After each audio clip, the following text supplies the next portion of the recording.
Welcome to Community Conversations.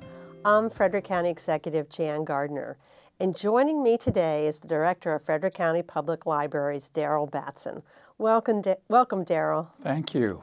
I'm happy to have you here today. I know there's always lots of fun and exciting things happening in our public libraries, and we don't have time to talk about all of them, but we'll hit on a few of them. Just a few.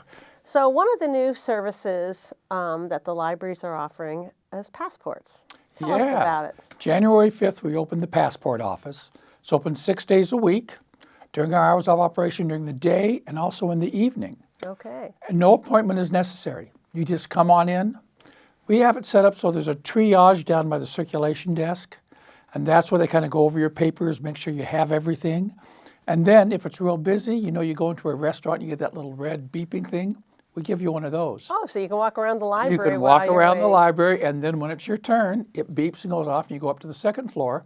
When we have the room there, we can take your picture, we take all the information, and then at the end of each day, we sit and we mail it at the post office.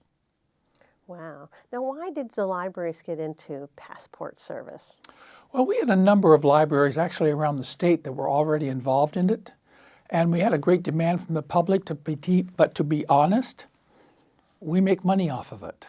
Okay. The U.S. postal system just couldn't handle it, and they actually approached us and asked us if we would do it. And they give us a commission for doing it. It doesn't cost the person any more to get their passport, but they pay us a little bit. And we just saw it as another revenue stream. It helps the public. It makes it a lot easier for them, especially on a Saturday or a Sunday when they can actually go apply for one. But it also offsets that constant demand that libraries have for revenue, and it helps the county and helps everyone around. So it serves two purposes.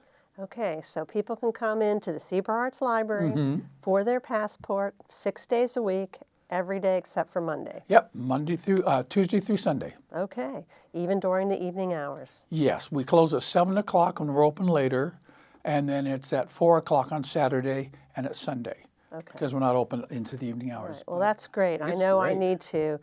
My passport's going to expire, so I'll come in to see if I can get my passport updated. Yeah, it's new passports. If you renew them, you have to do it and mail it in yourself. Okay, so you don't even need to show up. Yeah, for we that. can't renew passports, but we can give you new ones. We've had kids, we had a parent bring in a 2-week-old child to get a passport. Okay. And we sent in the papers. Well, I guess if they're going to travel somewhere out of the They've country, got to have it. one. Yeah. So other new programs. I know there's Rosetta, the language program, and there's magazines now that people can download or that's Flipster. Flipster, or get on an app. So tell us a little bit about what's happening with those. Well, everyone knows Rosetta Stone, and there's always been a demand. We had another program and it just wasn't as good. So we have Rosetta Stone. We have 30 languages, and you just use them. All we have at the present time is level 1. But starting July 1, they will allow us to have all the other levels, plus any new languages they make. So it's really great. You don't have to pay that large amount of money. You just come to the library, and you can use it and learn a new language. Okay. We have a program already called Zinio, and that's a lot of magazines. It's not just the articles and the print. It's the actual magazine, cover to cover. But Zinio doesn't have all the magazines. There's another company that has some exclusive contracts for like People Magazine and Sports Illustrated and people were requesting that, and that other company is Flipster. So between Zinio and Flipster, we now have all the magazines you want. You just download them to your device. In fact, you can put a hold on it so that every month you get the new issue of the magazine so that you have. It automatically shows up on your phone or your iPad. That's really great. Excellent. And the last one's called Linda. Linda is a tutorial program that teaches gives lessons and training, has over 4,000 programs. The first person who was really excited was the school district. Okay. Because their teachers use it for continuing education. Businesses, trades, it has all sorts of training manuals and programs for people to enhance their skills and abilities. It even has programs such as photography. It gives you a little so you get a certificate at the end. It's continuing education. A lot of businesses use it. The state uses it. And We even had one organization in town say, boy, since you're taking it, we're not taking it anymore. So it can be used throughout the entire community. So people can access the magazines and this new Linda program, which for various educational courses, through the public library webpage. That's right, FCPL.org. Okay. It doesn't cost them a dime. They've already paid their taxes. And they can do it at home? Oh, at their office, at home. The only place we request they don't do it is while they're driving down the road. Well, that's true. That would be against the law. We never encourage that. We never encourage that. But on that, anywhere you are, if you're a resident and you have your library card and your PIN, everything's available. You can download books. You can download audio books. You can download music. You can keep some of the music you download, and it's just yours for free. So with all this technology out there, people will say, gee, I can go to the library online anytime, whenever it's convenient for me. But we still know we have lots and lots of people who come into the libraries every month. Yes. So talk about the statistics of the people who actually still want to come in, visit a branch, or visit one of our main libraries. Well, as you know, our population of the county is a little over 240,000. Mm-hmm. Last year, we had 1.2 million people walk through our doors throughout the entire county. That was almost, about 5 visits for every person in the county. We're very busy. Of course, school time, it's very busy, summer reading time, but throughout the entire year. If you want to read a book, that's fine. You want to check out a DVD or a music CD, that's great. If you want to read a newspaper or a magazine, if you want to go into the Maryland room and look up your history, if you want to download something, we have public computers, and last year, over 200,000 hours were used on our public computers. Wow.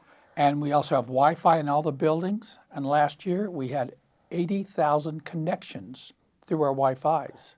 I know a lot of people come in and use the Wi-Fi in the library. I particularly had some patrons up in Thurmont tell me they come in because they can't get Wi-Fi easily in some of the remote parts up in the mountains. So, people come to the library for all kinds of different reasons. But really, I think it's important for people to know that 100,000 people a month are coming into our public libraries on average to take advantage of the services that are traditional, and also to take advantage of a lot of the programs that you have to offer. That's right. And the programs are just incredible. So why don't you tell me a little bit about some of the programs that are popular with adults and children, and what's coming up with the Frederick Speaker Series too? Well, the summer reading program, last year we changed it. We didn't want to involve just children, but we wanted to involve adults. And we also went out to the local businesses and got them into it so that the library and the business, the community as a whole was involved. We found out when the families were involved, the children were more likely to read. If mom and dad or your caretaker were reading, they were more likely to read. And it's better for their education if they read throughout the summer. Right. We also associate with various organizations. Frederick Speaker Series is with the Osherman Foundation, the Weinberg, the library, and now we have other partners out in the community. That's not necessary to bring in literary authors. It's made to bring in interesting speakers. Right. We have a Daniel Pinks this year. Probably Pink. I probably mispronounced that. We have Henry Winkler and Marley Matlin are coming in. They're a great combination. In fact, a lot of people don't know they've been touring for many, many years. So they're coming in together? They're coming in together. Okay. George Takei, Star Trek. We have him coming in. It's a very well-known people. Oh, yes. And Brian Stevenson, another well-known, dealing with social work and the prison systems and social injustice. And he's a very interesting one. So they'll come throughout the late winter, early spring of this year. Weinberg has the schedule. You can get your tickets there. But we find instead of trying to do everything by ourselves, we got a lot of really good people and organizations out there. So we're blending with them so that we get a broader range and we can reach more people. A lot of exciting things happening in our libraries. So yes. If people need information or want entertainment, music, I consider reading a magazine to be entertainment. That works for you. It does work for me. I mean, I think learning is fun. Frederick County Public Libraries is the place to go. Absolutely. FCPL.org. Just go online. Well, thank you for joining us. Anything else you want to add for our viewing audience that I haven't thought of? Just that what you think the library was, it's not really. And if you go in today, I promise you tomorrow it will be different.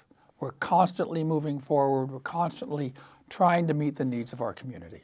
So, well, thank you very much. I want to really thank you and all your staff for the great job that you do serving the people of Frederick County. We talk a lot about quality of life, and certainly Frederick County Public Libraries is an important part of that. Thank you. So thank you for joining us.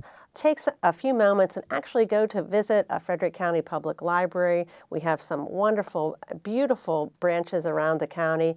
And check out fcpl.org to find out how you can check out an online book or an online magazine or take advantage of many of the other online features we have in our public libraries. Thank you for joining us.